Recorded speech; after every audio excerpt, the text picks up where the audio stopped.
ഞങ്ങൾക്ക് നൽകി തന്ന സങ്കീർത്തനത്തിനായി സ്തോത്രം. കർത്താവിന്റെ പ്രകാരം കർത്താവെ, ഞങ്ങൾ ദൈവത്താൽ നിയന്ത്രിക്കപ്പെടുവാൻ കർത്താവിന് ഞങ്ങൾക്ക് സങ്കീർത്തനത്തിൽ കൂടി സംസാരിച്ച് ദൈവാത്മാവിനാൽ നിയന്ത്രിച്ച് ദൈവം ആഗ്രഹിക്കുന്ന സ്ഥാനത്ത് ഞങ്ങൾ എത്തിച്ചേരുവാൻ കർത്താവ് സഹായിക്കണം. സഭയെ അനുഗ്രഹിക്കണമേ. കടന്ന ഇതിൽ സംബന്ധിക്കുന്ന ഏവർക്കുമായി കർത്താവിനെ സ്തുതിക്കുന്നു. കാത്തോളം അനുഗ്രഹിക്കണമേ. യേശുവിന്റെ നാമത്തിൽ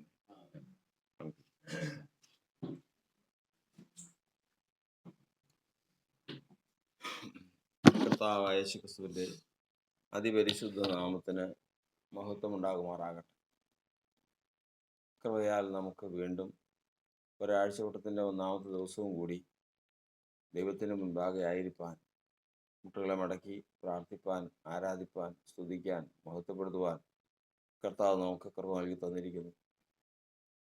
ദൈവത്തിൻ്റെ വചനപ്രകാരം ഇന്ന് നമുക്ക് ഏതെല്ലാം ദൈവം കൽപ്പിച്ചിട്ടുണ്ടോ അതിനൊക്കെയും അനുസരണം നമുക്ക് ആവശ്യമാണ്. അതുപോലെ തന്നെ ഇന്ന് ദൈവം കൽപ്പിക്കുന്നതനുസരിച്ചുള്ള സമർപ്പണം നമുക്ക് ആവശ്യമാണ്.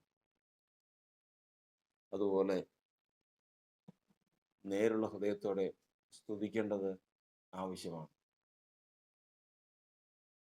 എല്ലാം കഴിഞ്ഞ് നമ്മൾ എഴുന്നേൽക്കുമ്പോൾ കർത്താവിൻ്റെ മുഖപ്രകാശം നമ്മുടെ മുഖത്തുണ്ടായിരിക്കണം. ഇതാണ് ഒരു ആരാധനയിൽ കൂടി ദൈവം ഉദ്ദേശിക്കുന്നത്. അതിന്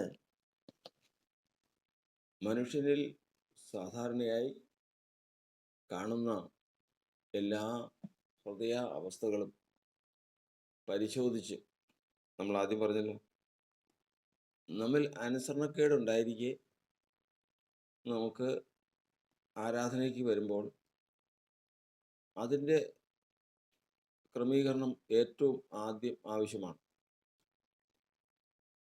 വചനത്തിൽ നമ്മൾ പഠിക്കുന്നത് പോലെ ഞാനും ബാലനും കൂടി പോയി ആരാധിച്ചിട്ട് മടങ്ങി വരാം എന്ന് അബ്രഹാം പറയുമ്പോൾ അബ്രഹാം പോകുന്നത് തൻ്റെ ജീവിതത്തിൽ ഏറ്റവും വലിയ ഒരു അനുസരണത്തിന് വേണ്ടി പോവുകയാണ്. അതോടുകൂടി തൻ്റെ ജീവിതം മാറാൻ പോവുകയാണ്. ആരാധനയും അനുസരണവും ഒരുമിച്ച് കൂടുന്ന ഒരു സന്ദർഭമാണ് ഒരു മനുഷ്യൻ്റെ ജീവിതത്തിലെ ഏറ്റവും വലിയ സമയം. ബാക്കിയുള്ള എല്ലാ സമയം പോലെയല്ല. അവൻ ബാക്കിയുള്ളത് മറ്റുള്ള കാര്യങ്ങൾ പ്രവർത്തിക്കുന്നത് പോലെയല്ല. പിന്നെയോ ആരാധനയും അനുസരണവും ഒരുമിച്ച് കൂടി വരുന്ന സമയം. ഈ സമയമെന്ന് പറയുന്നത് അതോടുകൂടി അവൻ്റെ ജീവിതം മറ്റൊരു ദിശയിലേക്ക് മാറുകയാണ്. കർത്താവിൻ്റെ വചനപ്രകാരം അബ്രഹാം പോയി യാഗം കഴിച്ചു. ഇന്ന് ദൈവസന്നിധിയിൽ നാം ആയിരിക്കുമ്പോഴും നമ്മെ കർത്താവ് വിളിച്ച നാൾ മുതൽ നമ്മോട് കൽപ്പിച്ചിട്ടുള്ള കാര്യങ്ങളുണ്ട്, നമ്മോട് പറഞ്ഞിട്ടുള്ള കാര്യങ്ങളുണ്ട്. അതൊക്കെയും എല്ലാം ദൈവത്തിൻ്റെ സന്നിധിയിൽ പൂർത്തീകരിച്ചു എന്ന് പറയത്തക്കവണ്ണം പ്രാഗൽഭ്യം നമുക്ക് ആർക്കുമില്ല. അതുകൊണ്ട് ഏറ്റവും ആദ്യം ദൈവമേ, ഞാനും കർത്താവുമായിട്ടുള്ള ബന്ധത്തിൽ ആരാധനയ്ക്ക് തടസ്സമായി നിൽക്കുന്ന അനുസരണക്കേടുകൾ, അനുസരിക്കാൻ സാധിക്കാത്ത കാര്യങ്ങൾ, അനുസരിക്കാതെ വിട്ടുപോയിട്ടുള്ള കാര്യങ്ങൾ, ദൈവമേ ഇന്ന് ഞങ്ങൾക്ക് അതിനുവേണ്ടി ഒരു ക്രമീകരണം തരണം. അതോടുകൂടി ഞങ്ങളുടെ ജീവിതം ദൈവം പ്രസാദിക്കുന്ന ഒരവസ്ഥയിലേക്ക് മാറുകയും വേണം. രണ്ടാമത്തെ കാര്യം നമ്മൾ പഠിക്കുന്നത്,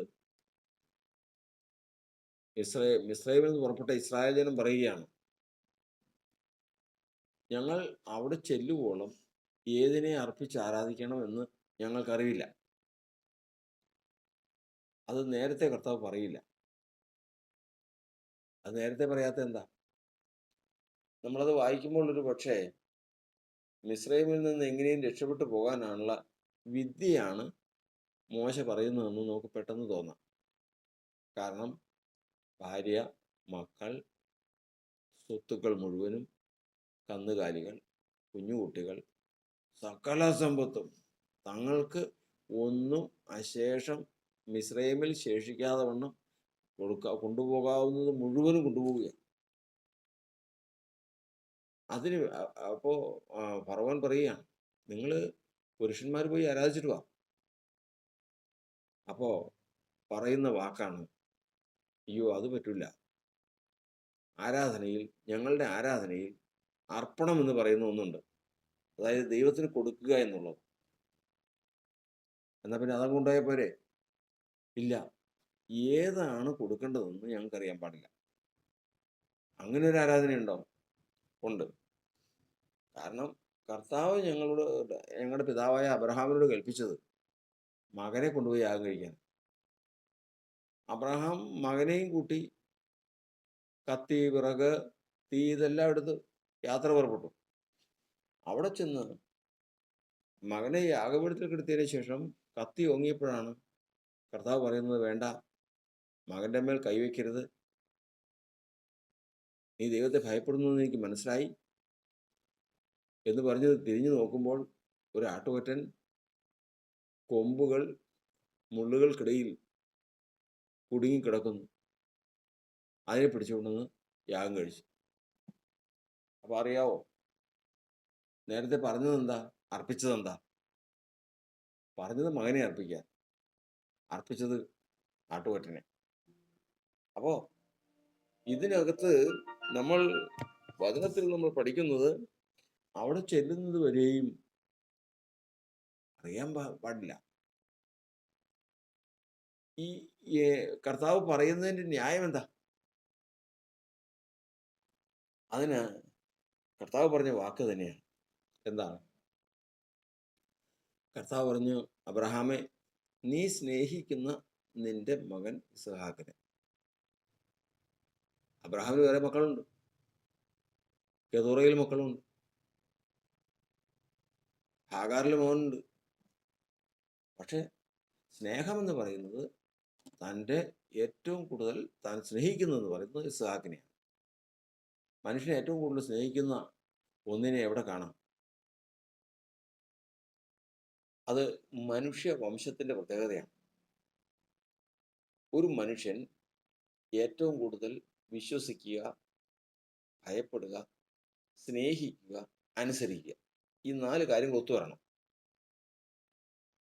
അതായത് വിശ്വസിക്കണം, ഏറ്റവും കൂടുതൽ വിശ്വസിക്കണം, ഭയപ്പെടണം, അനുസരിക്കണം, സ്നേഹിക്കണം. ഈ 4 കാര്യങ്ങളും ഒത്തുവന്നാൽ ആ വസ്തു എന്താണോ അത് അവൻ്റെ ഹൃദയത്തിലുണ്ടാവും, അത് മുഖത്തും ഉണ്ടാവും. അവൻ്റെ മുഖത്ത് നോക്കിയാൽ കാണാം. അതാ യെഹെസ്കേൽ പ്രവചനത്തിൽ കർത്താവ് പറയുന്നത്, ഈ ജനം തങ്ങളുടെ ഹൃദയത്തിൽ തങ്ങളുടെ വിഗ്രഹങ്ങളെ ധ്യാനിച്ചുകൊണ്ട് എൻ്റെ മുമ്പിൽ വന്നിരുന്നാൽ ഞാൻ അവരുടെ പ്രാർത്ഥന കേൾക്കുമോ? ഞാൻ അവരുടെ അപേക്ഷ സ്വീകരിക്കുമോ? ഇല്ല. കാരണം ദൈവം മുഖത്ത് നോക്കുമ്പോൾ ആ മുഖം എങ്ങനെയുള്ളതായിരിക്കണം? നിഷ്കളങ്കമായിരിക്കണം. അതുകൊണ്ടാണ് ഇയ്യോബിന്റെ പുസ്തകം പറയുന്നത്, നീ നിന്റെ ഹൃദയത്തെ സ്ഥിരമാക്കി അവങ്കിലേക്ക് കൈ മലർത്തുമ്പോൾ നിന്റെ കയ്യിൽ ദ്രോഹമുണ്ടെങ്കിൽ അതിനെ അകറ്റുക, കൂടാരത്തിൽ നീതികേടുണ്ടെങ്കിൽ അതിനെ നീക്കുക, എന്നാൽ മാത്രമേ നിനക്ക് നിഷ്കളങ്കമായിട്ട് കർത്താവിലേക്ക് മുഖമുയർത്താൻ സാധിക്കൂ. ഏതെങ്കിലും നീതികേട് ഹൃദയത്തിലുണ്ടെങ്കിൽ മുഖം നിഷ്കളങ്കമാവില്ല. ഏതെങ്കിലും വിഗ്രഹം ഉണ്ടെങ്കിൽ, ദൈവഹിതമല്ലാത്തവരെ ആഗ്രഹമുണ്ടെങ്കിൽ അത് മുഖത്ത് നോക്കിയാൽ കാണും. അതപ്പം മുഖത്ത് നോക്കിയാൽ കാണും. അതാ കർത്താവ് കായീനോട് ചോദിച്ചത്, കായീനെ, നിന്റെ മുഖം വാടുന്നത് എന്ത്? കായീന് തൻ്റെ യാഗത്തിൽ തന്നിൽ ദൈവം പ്രസാദിച്ചില്ല എന്നുള്ളതിനേക്കാൾ കൂടുതൽ സഹോദരനിൽ ദൈവം പ്രസാദിച്ചു എന്നുള്ളതാണ് വിഷയം. തൻ്റെ യാഗത്തിൽ പ്രസാദിച്ചില്ല, അത് ശരി. പക്ഷെ അതല്ല പ്രശ്നം. ഇന്ന് മുഖം പാടിയതിൻ്റെ കാരണം സഹോദരൻ്റെ യാഗത്തിലും സഹോദരനിലും ദൈവം പ്രസാദിച്ചിരിക്കുന്നു. അപ്പൊ നമ്മളോട് ചിന്തിക്കുന്ന ഏത് മനുഷ്യന്റെ ഹൃദയത്തിൽ ദോഷം കടന്നു വന്നാൽ അത് അപ്പോൾ തന്നെ മുഖത്ത് കാണും. അത് ആരാധനയ്ക്ക് തടസ്സമാണ്. അതുകൊണ്ടാണ് ദുഷ്ടന്റെ ഹനനയാഗം യഹോവയ്ക്ക് വെറുപ്പാണ്. ദുഷ്ടൻ വന്ന് ദൈവത്തെ ആരാധിച്ചു കഴിഞ്ഞാൽ ദൈവത്തിന് വെറുപ്പാണ്. പക്ഷെ അവൻ ദുരാഗ്രഹത്തോടെ ആരാധിച്ചാലോ?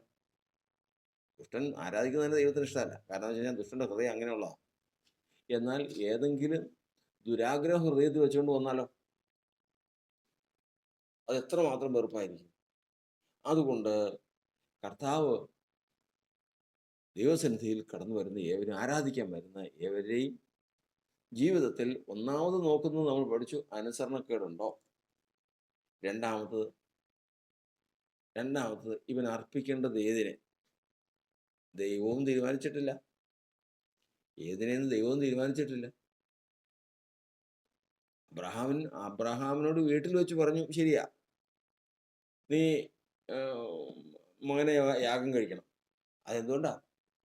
മകൻ ഏറ്റവും കൂടുതൽ, നമ്മൾ ആദ്യം പറഞ്ഞതുപോലെ, ഏറ്റവും കൂടുതൽ സ്നേഹിക്കുന്നത്, ഏറ്റവും കൂടുതൽ ബഹുമാനിക്കുന്നത്, ഏറ്റവും കൂടുതൽ പ്രിയപ്പെടുന്നത് എല്ലാം മകനെയാണ്. അപ്പം മകൻ ഹൃദയത്തിലുണ്ട്. മകൻ ഹൃദയത്തിലുണ്ടെങ്കിൽ അത് മുഖത്തുമുണ്ട്. അബ്രഹാമിന്റെ മുഖത്തേക്ക് നോക്കുമ്പോൾ അത് കാണാം. അപ്പം മുഖത്തേക്ക് നോക്കുമ്പോൾ കാണുന്ന ആരാധനയ്ക്ക് തടസ്സമുള്ളതിനെയാണ് അർപ്പിക്കേണ്ടത്. അതിനെ കൊണ്ടേ അർപ്പിക്കേണ്ടത്. അബ്രഹാം അവിടെ മുതൽ ചിന്തിക്കാനും ദൈവത്തെ വിശ്വസിച്ച് പല കാര്യങ്ങളും തീരുമാനിക്കാൻ തുടങ്ങി. അവിടുന്ന് യാത്രയായി, അവിടുന്ന് കടന്നുപോയി.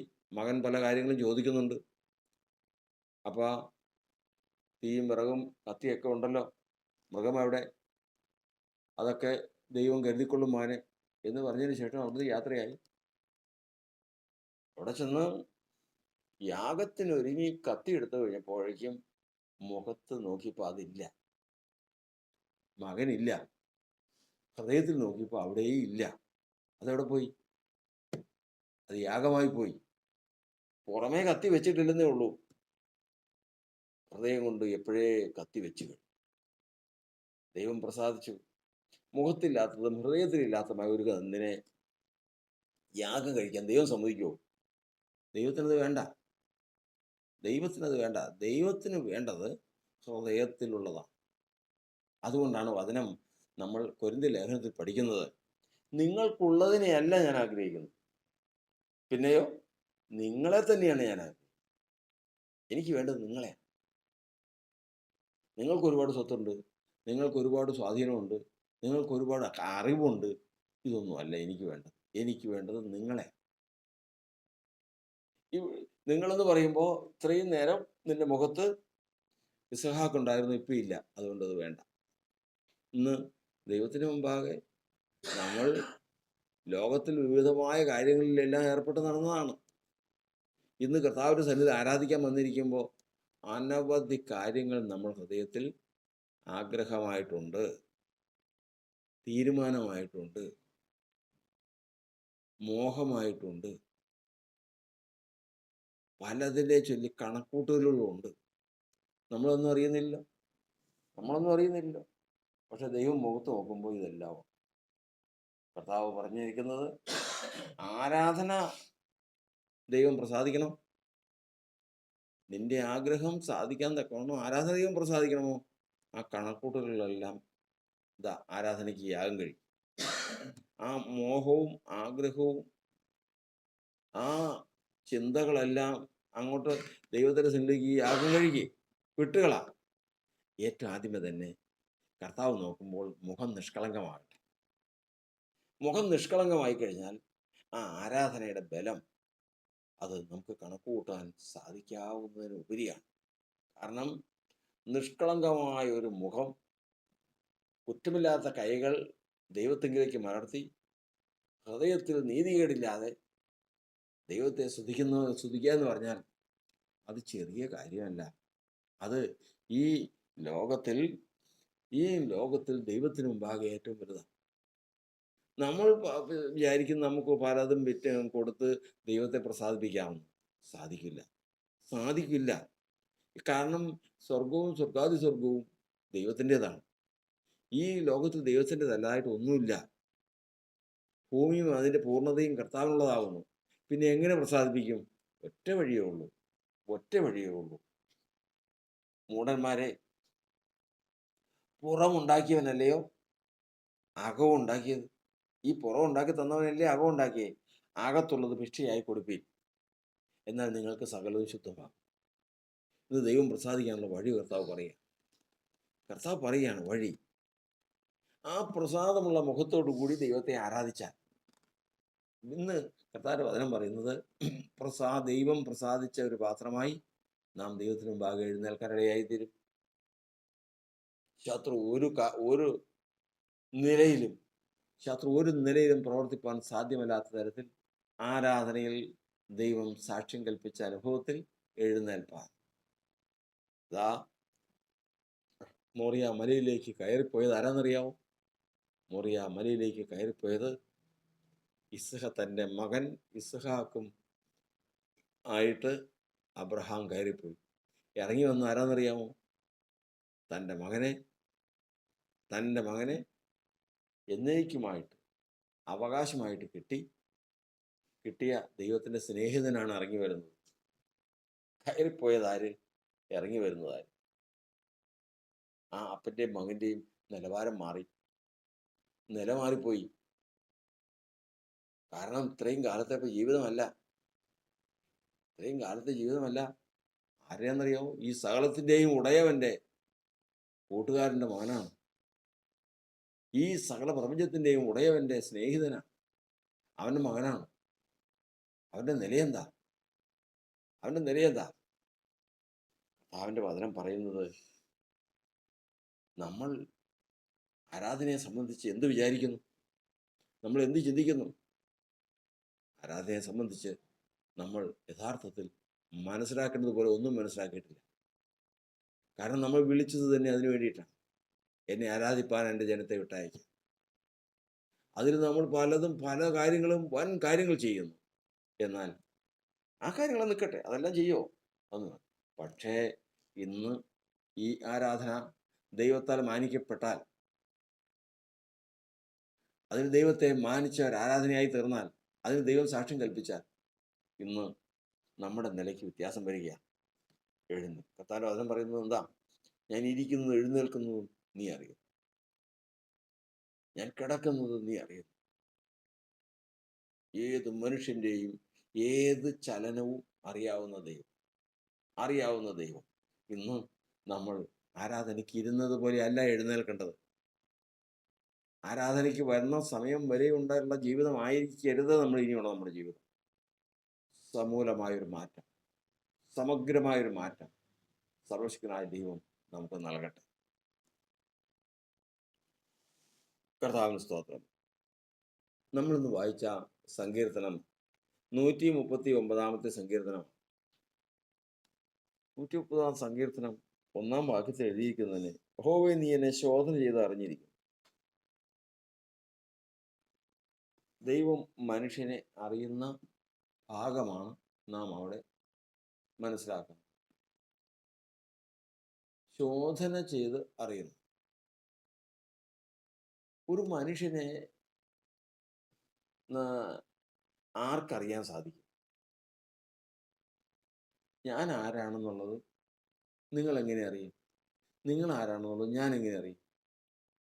ഞാൻ പലരുടെയും ജീവിത ചരിത്രത്തിൽ നിന്ന് കേട്ടിട്ടുണ്ട്, ബാല്യം മുതൽ സുഹൃത്തുക്കളായിട്ട് നടന്നിട്ടുള്ളവർ വാർദ്ധക്യത്തിൽ ഏകദേശം 50-60 വയസ്സായപ്പോൾ ഒരുവൻ പറയുകയാണ്, അവൻ എത്രക്കാരനാണെന്ന് ഞാൻ എൻ്റെ ജീവിതത്തിൽ ഇന്നുവരെയും ഞാൻ അറിഞ്ഞിരുന്നില്ല. അതായത് അവർ തമ്മിലുള്ള ബന്ധത്തിൽ പുതിയൊരു അറിവ് കിട്ടി. അപ്പൊ ഈ 50 വയസ്സായപ്പോഴാണോ ഇതറിഞ്ഞ്? ബാല്യം മുതൽ അവർ ഒന്നിച്ച് ജീവിച്ചവരാ. അത്ര ഭയങ്കരമാണ് മനുഷ്യന്റെ ഉള്ളം. മനുഷ്യന്റെ ഹൃദയം എന്ന് പറയുന്നത് ഒരു മനുഷ്യനും കണക്കൂട്ടാൻ സാധിക്കില്ല. അത് സന്ദർഭം വരുമ്പോൾ മാത്രമേ വെളിപ്പെടുകയുള്ളൂ. എന്നാൽ അവനറിയാവോ? അവനും അറിയാൻ പാടില്ല.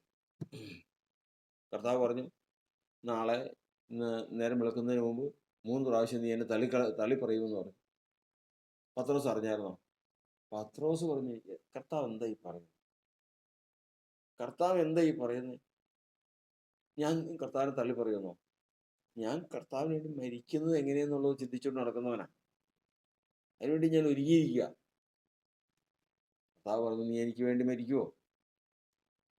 ഇന്ന് കോഴി കൂകണമെങ്കിൽ നീ 3 പ്രാവശ്യം എന്നെ തള്ളി പറയണം. അറിയുന്നില്ല. പത്രോസും അറിയുന്നില്ല. അതുകൊണ്ടാണ് ലോകത്തിൽ ഒരു മനുഷ്യനും അറിയാൻ പാടില്ല. എന്തറിയാൻ പാടില്ല? ഞാൻ സാഹചര്യം വരുമ്പോൾ എന്ത് പ്രവർത്തിക്കും? മനുഷ്യന്റെ നിരൂപണമുണ്ട്, അന്തരാത്മാവിലെ നിരൂപണമുണ്ട്. മനുഷ്യന്റെ നിരൂപണത്തിന് മുഖ്യമായിട്ടും 2 തലമുണ്ട്. ഒന്ന്, ഞാൻ എന്താ നിരൂപിക്കുന്നത്? ഞാൻ ഇന്ന് ഇത് കഴിഞ്ഞിട്ട്, ആരാധന കഴിഞ്ഞിട്ട് അവിടെ പോകണം, ഇവിടെ പോകണം മുതലായിട്ടുള്ള പല കാര്യങ്ങളും ഞാൻ ഇങ്ങനെ നിരൂപിക്കുന്നുണ്ട്. ആ നിരൂപണം എനിക്കറിയാം. കാരണം എന്താ, ഞാൻ എന്ത് ചെയ്യണം എന്നുള്ളതൊക്കെ എനിക്കറിയാം. പക്ഷെ അതിനപ്പുറം ഒരു നിരൂപണമുണ്ട്. അത് ഒരു മനുഷ്യനും അറിയാൻ പറ്റില്ല. ആ നിരൂപിക്കുന്നതിന് പോലും അറിയാൻ പറ്റില്ല. പിശാചിനറിയാമോ? അതുപോലും അറിയാൻ പാടില്ല.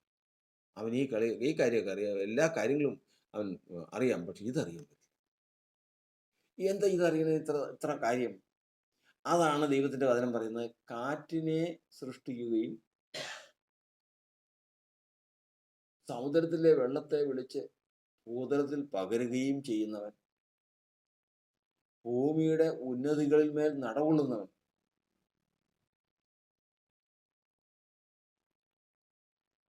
മനുഷ്യനോട് അവന്റെ നിരൂപണം ഇന്നതെന്ന് അറിയിക്കുന്നവൻ ഒരുത്തനുണ്ട്. യഹോവ എന്നാവുന്നവന്റെ നാമം. ആമോസിന്റെ പ്രവചനമാണ്. അപ്പോ ഓർത്തുകൊള്ളണം, എത്ര ആർക്കേ കഴിയുള്ളൂ. ഒരാള് ഒരു ഒരു ഒരു വലിയൊരു കല്ല്, ഒരു ചെത്തിയ കല്ല് ഒരു സ്ഥലത്ത് കിടക്കുക. അപ്പോ അതുവഴി അതൊന്ന് നീക്കി വേലി ഭദ്രമാക്കാൻ വേണ്ടിയിട്ട് അവിടെ ചില പണികൾ നടന്നുകൊണ്ടിരിക്കുക. പലരും വന്ന് അത് ഇളക്കാൻ നോക്കിയിട്ട് ആ കല്ലളവില്ല. അങ്ങനെ ഇരിക്കുമ്പോൾ ഒരാൾ വന്നു, ഒഴിയെ പോയതാ, പണിക്കാരനാണ്. അവൻ വന്ന്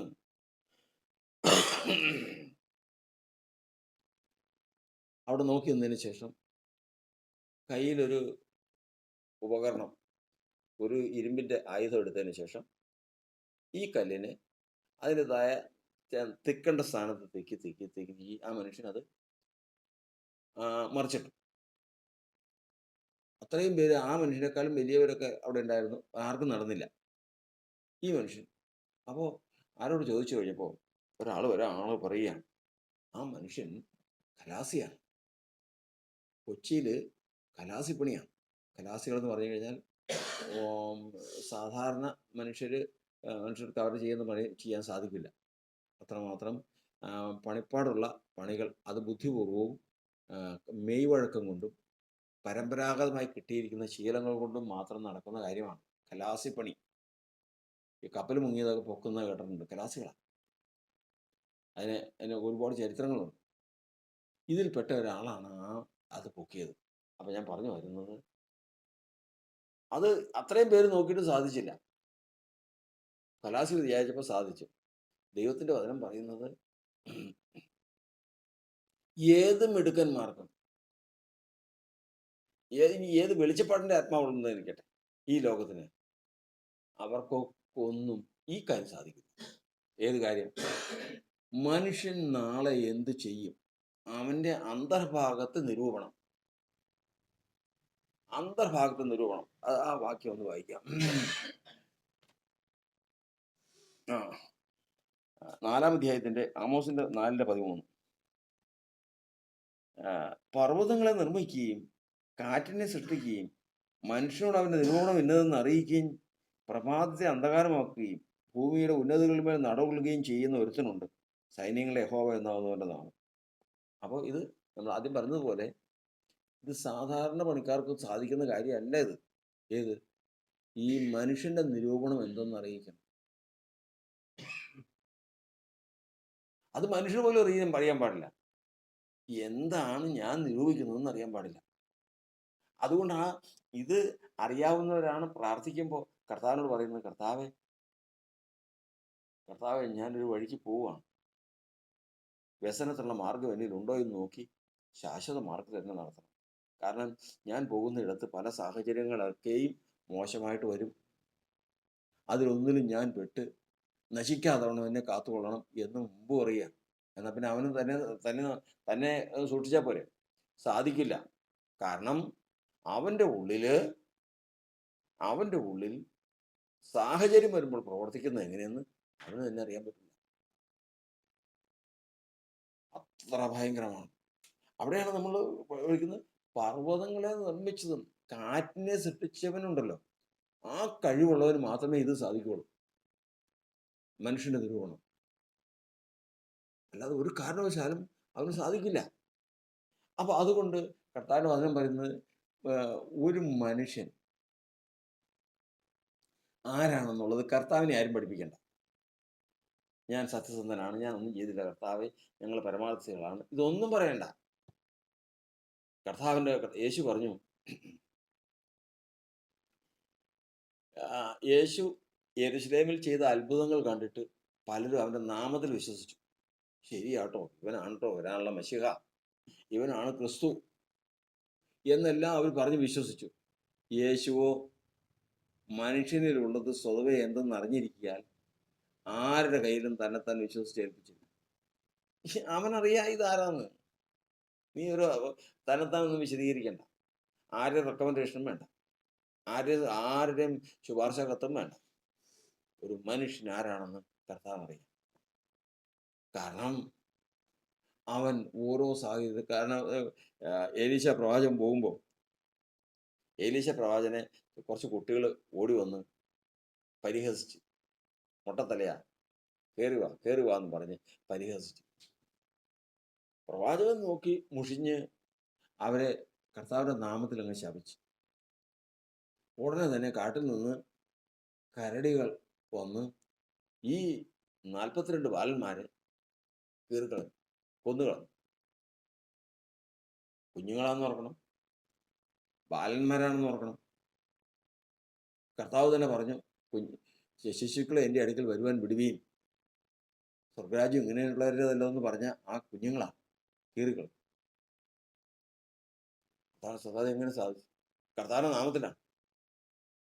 അത് ദൈവത്തിന്റെ ആത്മാവ് അനുവദിക്കാതെ സാധിക്കില്ല. ഇതെന്തുകൊണ്ട് ഇത് സംഭവിച്ചു? ദൈവത്തിന്റെ വചനം പറയുന്നത് ആ കുഞ്ഞുങ്ങൾക്ക് അറിവില്ല, കാണുകയും കേൾക്കുകയും ചെയ്യുന്ന ആർക്കും അറിവില്ല. നാളെ അവരാരായി തീരുമെന്ന് ദൈവത്തിനറിയാം. ഒരു മനുഷ്യൻ നാളെ സാഹചര്യം വരുമ്പോൾ എന്ത് ചെയ്യുമെന്ന് ദൈവത്തിനറിയാം. അതിനാണ് കർത്താവ് പറഞ്ഞിരിക്കുന്നത് ശോധന ചെയ്തറിയുക എന്ന് പറയുന്നത്.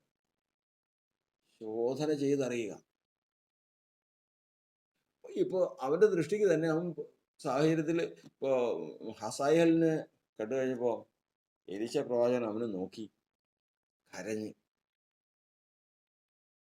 കരഞ്ഞപ്പോ, അയ്യോ യജമാനൻ എന്താ ഈ കരയണേ? നീ നാളെ ചെയ്യാനിരിക്കുന്ന ദുഷ്ടതയും ദ്രോഹവും കണ്ട് ആണെന്ന് ഞാൻ കരയുന്നത്. അതെന്താ? നാളെ നീ ഇസ്രായേലിനെ തകർക്കും, അവരുടെ വൃദ്ധന്മാരെ കൊല്ലും, കുഞ്ഞുങ്ങളെ ഇല്ലാതാക്കും, ഗർഭിണികളെ പിളർക്കും. അങ്ങനെ വലിയൊരു നാശം നീ ഇസ്രായേലിന് ചെയ്യും. അപ്പോ ഹസായേൽ പറഞ്ഞു, എന്താ ഈ പറയണം? ചത്ത നായെ പോലെ ഇരിക്കുന്ന ഈ അടിയൻ ഇത്ര മഹാകാര്യം ചെയ്യാൻ എന്തുള്ളൂ? അപ്പൊ പ്രവാചകൻ പറഞ്ഞു, ഹസായേലേ, നീ നാളെ അരാമിൽ രാജാവാകാൻ പോവാ. ഇന്ന് നീ നിന്റെ ദൃഷ്ടിക്ക് ചത്ത നായ, പക്ഷെ നാളെ നീ രാജ്യത്വം വരും. ആ രാജ്യത്വം വരുമ്പോൾ അറിയാം നീ ആരാ. നിനക്കത് പറഞ്ഞിരിക്കും, നിനക്ക് പോലും അത് പറഞ്ഞിരിക്കുക. കാരണം നീ പോലും നിന്റെ ദൃഷ്ടിക്ക് ചത്ത നായ. ലോകത്തെല്ലാവരും കാണുമ്പോൾ നീ ഒരു പാവപ്പെട്ട മനുഷ്യനാണ്, പക്ഷേ നീ ആരാണെന്ന് അറിയുന്ന ഒരുവനുണ്ട്. അവന്റെ മുമ്പാകെ മറിഞ്ഞിരിക്കാൻ സാധിക്കില്ല. ബാക്കി എല്ലാവരുടെയും മുമ്പാകെ മറിഞ്ഞിരിക്കാം, പർവ്വതങ്ങളെ സൃഷ്ടിച്ചവന് മുമ്പാകെ മറിഞ്ഞിരിക്കാൻ സാധിക്കില്ല. ആരുടെ മുമ്പിലും അഭിനയിക്കാം, കാറ്റിനെ സൃഷ്ടിച്ചവന് മുമ്പിൽ നീ മറിഞ്ഞിരിക്കില്ല. ആ ദൈവത്തിന് മുമ്പാകെയാണ് നമ്മൾ ഇന്ന് ആരാധനയ്ക്കായി കടന്നു വന്നിരിക്കുന്നത്. ആ ദൈവമാണ് പറയുന്നത്, ഞാൻ നിന്നെ ശോധന ചെയ്ത് അറിഞ്ഞിരിക്കുന്നു. ദൈവം, ഞാൻ നിന്നെ ചോദ്യം ചെയ്ത് അറിഞ്ഞിരിക്കുന്നു. നാം എന്തുമാത്രമുണ്ടെന്നും നാളെ വടി നമ്മുടെ കയ്യിൽ കിട്ടിയാൽ, നാളെ സാഹചര്യം അനുകൂലമായി വന്നാൽ, ഏത് നിലയിൽ നമ്മുടെ ചിന്താഗതികൾ വരുമെന്നും സംസാരം വരുമെന്നും പ്രവൃത്തി വരുമെന്നും അനുഭവം വരുമെന്നും അറിയുന്ന ഒരുവൻ ഇന്ന് നമ്മോടൊപ്പമുണ്ട്. അതുകൊണ്ടാണ് സങ്കീർത്തനക്കാരൻ പറയുന്നത്, കർത്താവേ, ഞാൻ ശരിയല്ല. കാരണം മനുഷ്യന്റെ നിരൂപണം ബാല്യം മുതൽ ദോഷമുള്ളവയാണ്. ഒരു മനുഷ്യനും നീതിമാനായിട്ടില്ല. ഞാൻ പാപം ഒഴിഞ്ഞ് എൻ്റെ ഹൃദയത്തെ ശുദ്ധീകരിച്ചിരിക്കുന്നുവെന്ന് ആർക്ക് പറയാൻ കഴിയുമെന്ന ചോദ്യം. ആർക്കും പറയാൻ കഴിയില്ല. അതുപോലുള്ള ദുഷ്ടത എൻ്റെ ഹൃദയത്തിലുണ്ട്. എന്നാൽ നാളെ സാഹചര്യം വരുമ്പോൾ വെളിപ്പെടാൻ ഒരുങ്ങിയിരിക്കുന്ന ആ ദോഷത്തെ കർത്താവേ ഇന്ന് നീക്കണം. വഴിപാടിനായി, ആരാധനയ്ക്കായിട്ട് കടന്നു വരുമ്പോൾ നാളെ മുഖം വാടുന്നതും ആ മുഖവാട്ടം എടുത്തു കളയാതെ സഹോദരന്റെ നേരെ കത്തി പോകുന്നതും സഹോദരനെ കൊല്ലുന്നതും ശപിക്കപ്പെട്ടവനായി തീരുന്നതും ദൈവത്തിന്റെ ദൃഷ്ടിയുടെ മുമ്പാകെ ഉണ്ട്. കായേനത് മറഞ്ഞിരിക്കുന്നു. സകല മനുഷ്യർക്കും മറഞ്ഞിരിക്കുന്നു. പർവ്വതങ്ങളെ സൃഷ്ടിച്ചവൻ മറഞ്ഞിരിക്കുന്നില്ല. കാറ്റിനെ സൃഷ്ടിച്ചവൻ മറഞ്ഞിരിക്കുന്നില്ല. ഭൂതലത്തിൽ മഴ പെയ്യിക്കുന്നവൻ അവൻ മറഞ്ഞിരിക്കുന്നില്ല. ഈ കാര്യങ്ങളെല്ലാം അവനറിയാം. അതുകൊണ്ട് കർത്താവിന്റെ വചനം പറയുന്നത്, നാളെ എൻ്റെ ജീവിതം ഏറ്റവും ശ്രേഷ്ഠമായി ദൈവത്തിന് പ്രസാദമുള്ള, ദൈവത്തിന് വേണ്ടി ഫലം കായ്ക്കുന്ന ഒരനുഭവം ഉണ്ട് എന്ന് ദൈവം മനസ്സിലാക്കി കഴിഞ്ഞാൽ ആ വൃക്ഷത്തെ ദൈവം നശിപ്പിച്ച് കളയുമോ? നമ്മൾ ഇത്രയും ചിന്തിച്ചാൽ മതി. നമ്മളിവിടെ ഒരു വൃക്ഷം നിൽക്കുക. കുറെ നാളായി ജാതി മരത്തിൽ ഫലമില്ല. അറിയാവുന്ന ഒരാൾ വന്നതിന് ശേഷം പറഞ്ഞു, ഈ വൃക്ഷം വെറുതെ നിങ്ങൾ നിർത്തിക്കൊണ്ട് നിൽക്കണ്ട, ഇതിങ്ങനെ ഒരു വർഗമാണ്. ഇത് 100 വർഷം കഴിഞ്ഞാലും തഴച്ച് ഇല തളർത്ത് തടി വലുതാകുന്നല്ലാതെ ഫലം ഉണ്ടാവില്ല. അതിൻ്റെ ആ വൃക്ഷം അതാ എന്ന് പറയുന്ന പോലെ മനുഷ്യൻ ഇന്നും നമ്മുടെ ജീവിതത്തിൽ നാളെ എന്ത് ഫലം കായ്ക്കുമെന്നുള്ളത് ഇന്ന് ദൈവം കാണുക. എല്ലാവർക്കും അത് മറിഞ്ഞിരിക്കുക. പക്ഷെ കർത്താവിന്റെ വചനം ഉറപ്പിച്ച് പറയുകയാണ്, നീ എന്ത് ഫലം കായ്ക്കുമെന്ന് പർവ്വതങ്ങളെ നിർമ്മിച്ചവൻ അറിയാം, കാറ്റിനെ സൃഷ്ടിച്ചവൻ അറിയാം. മറ്റാർക്കും അറിയാൻ പാടില്ല, മറ്റുള്ള ഒറ്റ മനുഷ്യനും അറിയാൻ പാടില്ല. മറ്റുള്ള എല്ലാവർക്കും നീ നീതിമാനാണ്. എന്നാൽ സാഹചര്യം വന്നാൽ, അവസരം വന്നാൽ എന്ത് ചെയ്യുമെന്നറിയാവുന്ന ദൈവം ഇന്ന് നമ്മോടൊപ്പം ഇരുന്നുകൊണ്ട് ഇന്ന് ഈ ആരാധനയിൽ നമ്മെ എഴുന്നേൽപ്പിക്കുമ്പോൾ നമുക്ക് പ്രാർത്ഥിക്കാനുള്ളത് ഇത് മാത്രമാണ്. എന്താണ്? കർത്താവേ, ആരാധനയാണ്. ഞാൻ ഈ ആരാധനയ്ക്കാണ് കടന്നു വന്നിരിക്കുന്നത്. ഇതിൽ നിന്ന് ഞാൻ എഴുന്നേറ്റ് ഒരു ജീവിതത്തിലേക്ക് കിടക്കാൻ പോവാം. ആ ജീവിതം ദൈവത്താൽ അനുഗ്രഹിക്കപ്പെട്ടതും ദൈവത്താൽ മാനിക്കപ്പെടുന്നതും ദൈവത്താൽ നിയന്ത്രിക്കപ്പെടുന്നതായ, ദൈവം പ്രസാദിക്കുന്നവരൊന്നായിരിക്കണം. ഒരിക്കലും നീ ശോധന ചെയ്ത് എന്നെ അറിയുമ്പോൾ വ്യസനത്തിലുള്ള ഏതെങ്കിലും കാര്യങ്ങൾ എന്നിലുണ്ടെങ്കിൽ അത് ഇന്ന് ഇവിടെ വെച്ച് തന്നെ നീക്കണം. ഈ പ്രാർത്ഥനയിൽ തന്നെ നീക്കണം. ഈ ആരാധനയിൽ തന്നെ നീക്കണം. അങ്ങനെ ദൈവത്തിന് ഉറപ്പുള്ളൊരു ജീവിതമായി, അങ്ങനെ ദൈവം മുൻ കണ്ടിട്ടുള്ളൊരു ജീവിതമായി, നാളെ സംഭവിക്കാൻ പോകുന്നതെന്ന് അറിഞ്ഞ്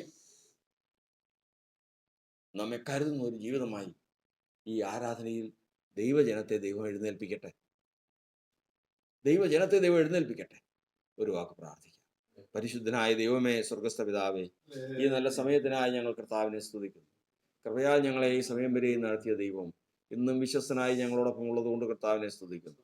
കർത്താവേ, നാഥ, യേശുവേ, ഞങ്ങളെ ശോധന ചെയ്തറിയുന്ന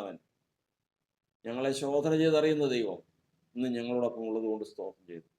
കർത്താവേ, ഞങ്ങൾ ഏതെല്ലാം സാഹചര്യങ്ങളിൽ ഏതെല്ലാം അനുഭവങ്ങളിൽ, ഏതെല്ലാം തരത്തിലുള്ള പ്രതികരണങ്ങൾ, ഏതെല്ലാം തരത്തിലുള്ള ജീവിതങ്ങൾ ഞങ്ങൾക്കുണ്ടാകുമെന്ന് ഞങ്ങൾ അറിയുന്നില്ല. അത് മറഞ്ഞിരിക്കുന്നു. എന്നാൽ ദൈവം അതറിയുന്നു. കാറ്റിനെ നിർമ്മിച്ചവൻ, സൃഷ്ടിച്ചവൻ അതറിയുന്നു. പർവ്വതങ്ങളെ നിർമ്മിച്ചവൻ അതറിയുന്നു. Hallelujah, hallelujah.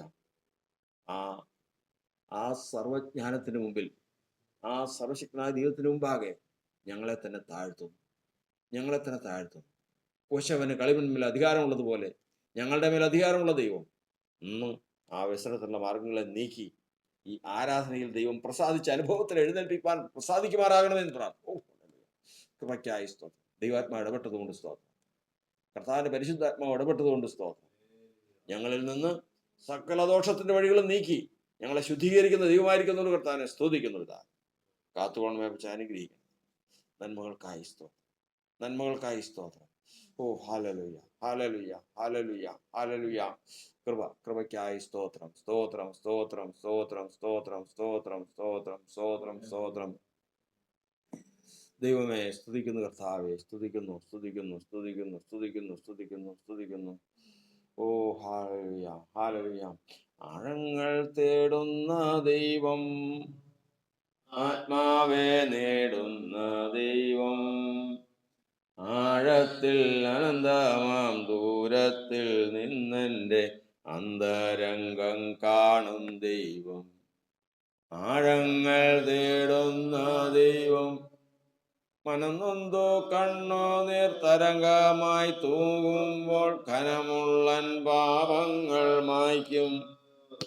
മനംനൊന്തോ കണ്ണോ നീർത്തരംഗമായി തൂകുമ്പോൾ കനമുള്ളൻ പാപങ്ങൾ മായ്ക്കും.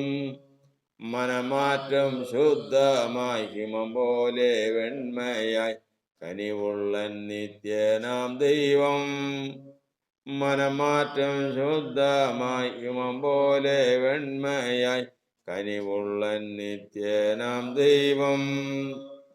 ആഴങ്ങൾ തേടുന്ന ദൈവം, ആത്മാവെ നേടുന്ന ദൈവം, ആഴത്തിൽ അനന്തമാം ദൂരത്തിൽ നിന്നെൻ്റെ അന്തരംഗം കാണും ദൈവം.